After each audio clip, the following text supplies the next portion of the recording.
Blackwood Manor was the kind of house that made you cross the street.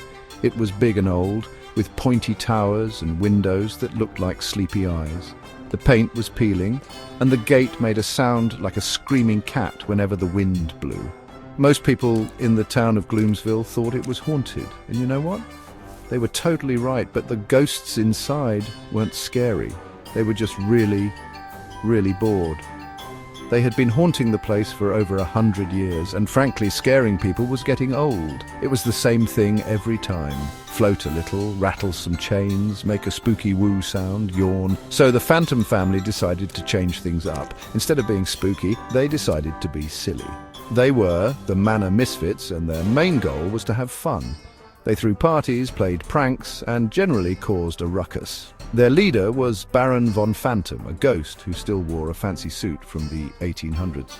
He loved a good joke, even if he was the only one who got it.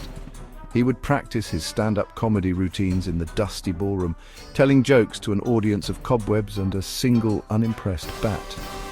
The townspeople didn't know it, but the scariest house on the block was actually the funniest. Living in a giant spooky manor sounds cool, but it can get lonely. The Phantoms wanted visitors. They wanted people to share their jokes with. People who weren't, already dead. They put up a sign that said free cookies and mildly terrifying fun. But nobody ever came. Maybe the sign wasn't welcoming enough. Or maybe it was the floating skull they used as a doorbell.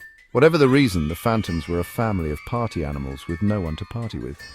All their ghostly energy was just sitting there, waiting for the perfect, unsuspecting guests to stumble upon their home. Their house was their playground. The grand staircase was perfect for sliding down on silver serving trays. The library, with its towering shelves, was an amazing place for hide and seek, especially since they could just turn invisible. The long, dark hallways were ideal for ghostly roller skating, though it was hard to find skates that fit their see-through feet. They spent their days planning the ultimate welcome party, complete with ghostly snacks and hilarious pranks. They just needed someone to show up. And one sunny afternoon on July 6, 2025, their wish finally came true. They just hoped their guests had a good sense of humor. The head of the family was Baron von Phantom. He thought he was the funniest ghost in the history of, history. The Baron had a big, bushy moustache that would wiggle when he was about to tell a bad joke. His favorite prank was to replace the sugar with salt, which wasn't very original, but he found it hilarious every single time. He floated around the manor with an air of importance, constantly adjusting his spectral monocle and practicing his boo-tyful puns on anyone who would listen. He was the kind of dad who would try to be cool, but just ended up being embarrassing, even in the afterlife. Then there was his wife, Lady Seraphina. She was the heart of the family and the master of ghostly cuisine.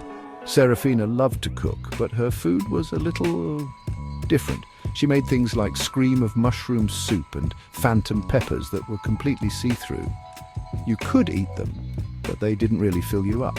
It was more about the experience.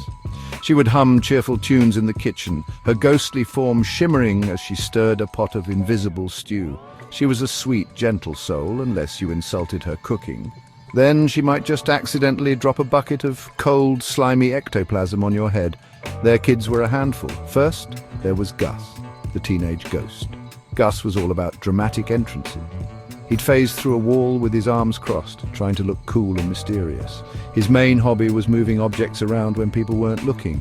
A book would fly off the shelf. A teacup would slide across the table. He thought this was the peak of comedy. He spent most of his time trying to perfect his scary face in the mirror, but he usually just ended up looking like he had to sneeze. He was a typical teenager, just a bit more transparent than most. And finally, there was little Lily. She was the youngest and the sneakiest of them all. Lily was a tiny ghost, no bigger than a pillowcase, and she loved to play hide and seek. The problem was she was really good at it. Sometimes she'd hide so well that the family would spend days looking for her, only to find her giggling inside a teapot. Her favorite prank was to tickle people's ankles with her cold, ghostly fingers. She was pure chaotic energy in a small, adorable package. Together, this family of misfits was a recipe for hilarious disaster, just waiting for an audience. One day, a young couple named Tom and Sarah were driving through Gloomsville. Their car, which was about as reliable as a chocolate teapot, decided to break down right in front of Blackwood Manor. "Oh, great," Tom said, looking at the spooky house. Of all the places to get stuck. Sarah, who was a bit more adventurous, pointed to the sign. "Look, free cookies and mildly terrifying fun. Maybe they have a phone we can use." Tom was not convinced. He thought mildly. Terrifying was probably an understatement. He imagined chainsaws and creepy dolls. With a deep breath, they pushed open the squeaky gate and walked to the front door. The floating skull doorbell made Tom jump so high he almost landed in a thorny bush. Sarah, however, thought it was kind of funny. She giggled and pressed the skull's nose. A loud, silly boo echoed from inside, followed by the sound of a slide whistle. The giant wooden door creaked open all by itself, revealing a dark, dusty hall. They looked at each other, shrugged, and stepped inside. "Hello?" Sarah called out. "Is anyone home? We have car trouble." Suddenly, all the candles in the grand hall lit up at once. Standing at the top of the stairs was Baron von Phantom, striking a dramatic pose. "Welcome, mortals," he boomed, his voice echoing. "You have arrived just in time for our dinner." Tom grabbed Sarah's arm, his eyes wide with fear. This was it. They were going to be the main course. He started whispering about escape plans and how he was too young to be a ghost's appetizer. Sarah, on the other hand, was just trying not to laugh at the Baron's wiggling moustache. Before they could run away screaming, Lady Seraphina floated down the stairs carrying a tray of see-through cookies. "Oh, don't mind him," she said with a warm, shimmery smile. "He's been practicing that line all week. Please, come in, don't be shy." Gus then phased through the wall behind them and said, "Yeah, chill out," which made Tom yelp and spin around. Little Lily giggled from inside a nearby suit of armor, causing it to rattle. Tom was terrified, but Sarah was starting to think this was the most interesting thing that had ever happened to them. The Phantoms led their guests into the grand dining room. The table was set with floating plates and shimmering, ghostly food. Baron von Phantom pulled out a chair for Sarah, but just as she was about to sit, Gus pulled it away with his ghostly powers. Sarah landed on the floor with a soft oof and then started laughing.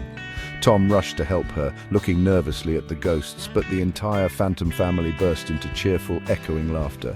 "The old pull the chair out trick," the Baron roared. "A classic, gets them every time." Tom started to relax. Maybe these ghosts weren't so bad after all. Dinner was a strange and wonderful experience. Tom cautiously took a bite of a phantom pepper. His eyes went wide. "I can't taste it," he said, confused, "but it feels spicy." Lady Seraphina clapped her hands with delight. After their spectral meal, the real fun began. Gus challenged Tom to a game of phantom catch, where they threw a glowing orb right through each other's bodies. Little Lily showed Sarah how to float a few inches off the ground, which Sarah found incredibly exciting. She floated around the room, laughing like a little kid. The night was filled with games and pranks. The Baron told a series of terrible ghost puns that were so bad they were actually funny.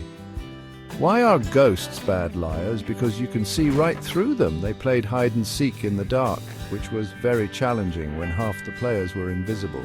Tom, who had been so scared just a few hours earlier, was now wearing a suit of armor and pretending to be a haunted knight, chasing a giggling Lily down the hall. The spooky old manor was filled with the sounds of laughter, both mortal and ghostly. By the end of the night, Tom and Sarah's car was mysteriously fixed. The Baron claimed a gremlin must have fixed it, winking his spectral eye. As they got ready to leave, Sarah gave Lady Seraphina a hug, which felt like hugging a cool cloud. "This was the best night ever," she said. Tom shook the Baron's ghostly hand. "You guys are all right," he admitted with a grin.